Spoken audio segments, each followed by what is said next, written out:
Welcome back, everybody. It's Business here. I've got a map that I absolutely hate.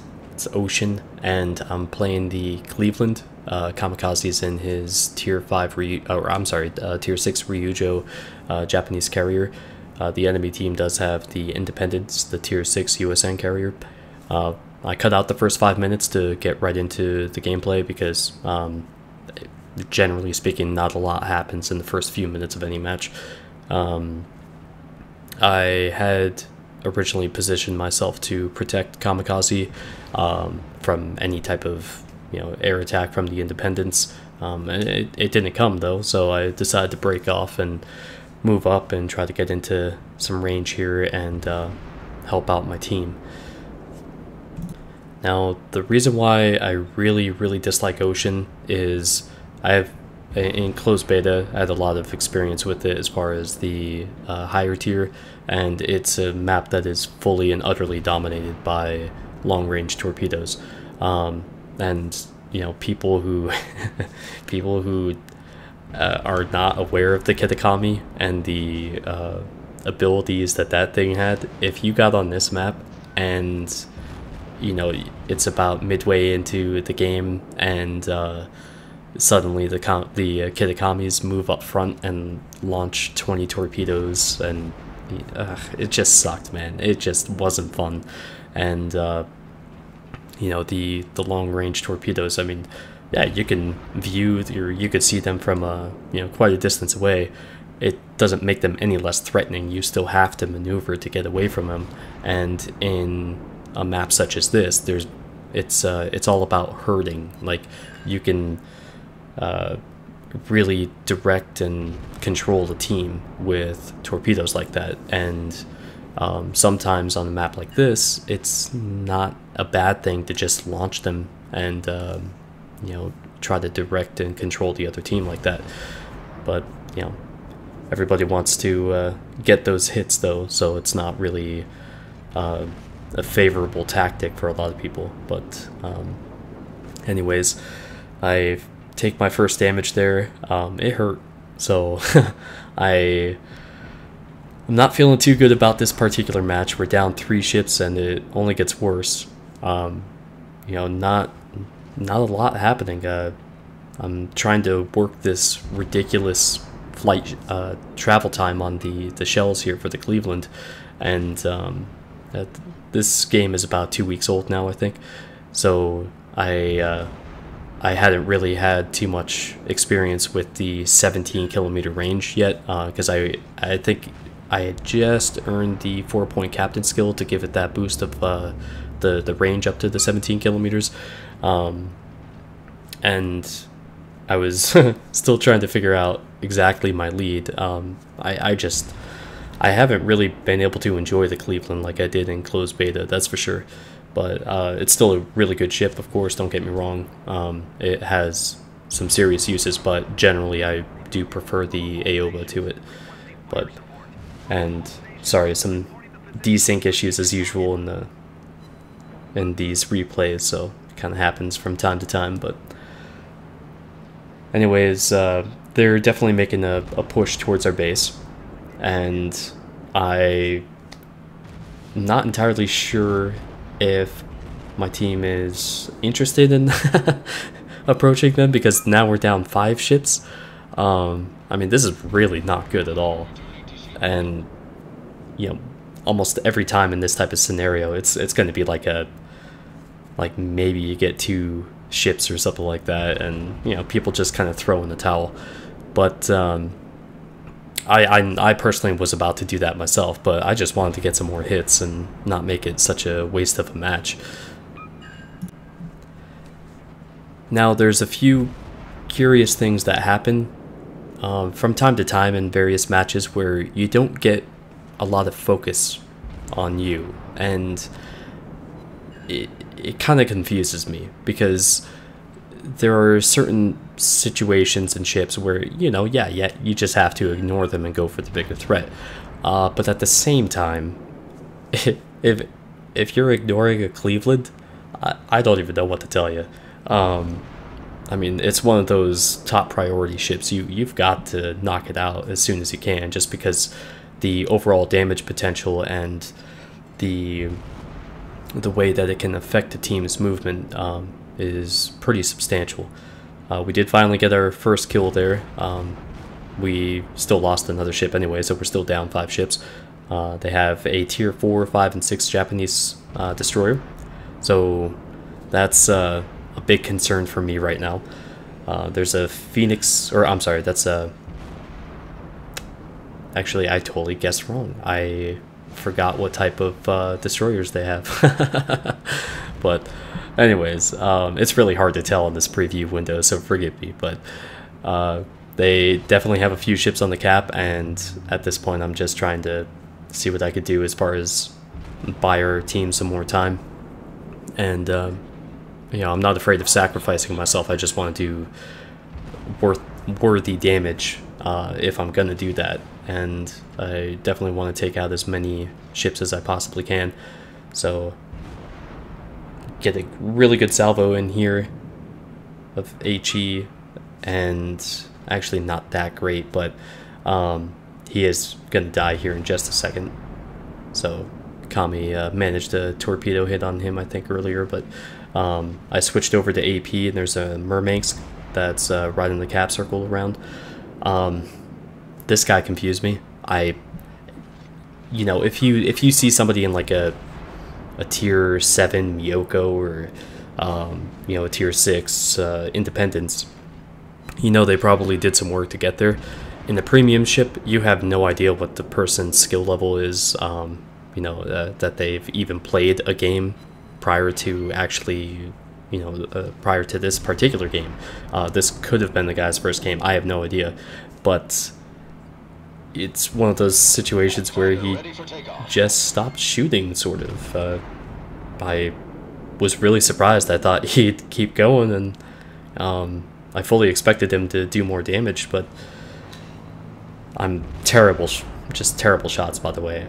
So, but, and the rest of his team isn't helping him. They're focusing on the other ships, so I've got this guy dead to rights, and I don't really have to worry about anything. Just really odd. I switched back to HE because I just wasn't managing anything with my AP, you know, as far as the kill shot and everything. So at this point, I'm just sort of ignoring him and trying to break the attention of the Miyogi over there, set him on fire. And again, this guy didn't shoot at me until I turned back around. I mean, I don't know.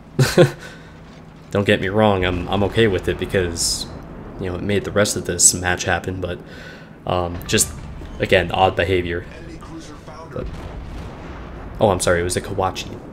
But naturally, I severely outrange him, almost 2-to-1 in terms of the overall range, but we're starting to have some some severe concerns about the outcome of this match anyways, though, because we only have 3 ships to their 7, and 3 of those are destroyers. And I'm trying to pin down this enemy destroyer over here, just see if I can get something on him to make him turn back and you know, leave my carrier alone, and hopefully have my cruiser, my fellow cruiser, survive a little bit longer to dish out some more damage. So finally had some shots sent my way, and again, just people not paying attention, so might as well take advantage of it. So this New York gets quite a bit of HE sent into him, and somehow this damn ship is still alive. I have no idea. Sometimes you just can't get that killing blow. Even with HE, you just have nothing happening. So we dropped their total team down to it's now 4-3 in their favor. So that was pretty quick. But you know, sometimes when these matches go on, the opportunities present themselves, and that's why you really got to stick with it. But we just lost our other teammate there, so now it's 3-2. We have the carrier, a cruiser, and also a destroyer.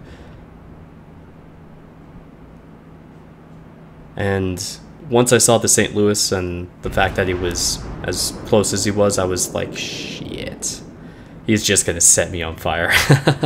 And I have to, I really want to keep my repair party available for the carrier, because I'm expecting the dive bombers for sure to set me on fire, and you know, worst case scenario, a torpedo hit. But was not able to get much in the way of hits on me, and very little health left. Boom. So his aim was just off, just enough to help me get through that. I mean, even though it's tier 3, he can still set me on fire. That was, again, my biggest concern.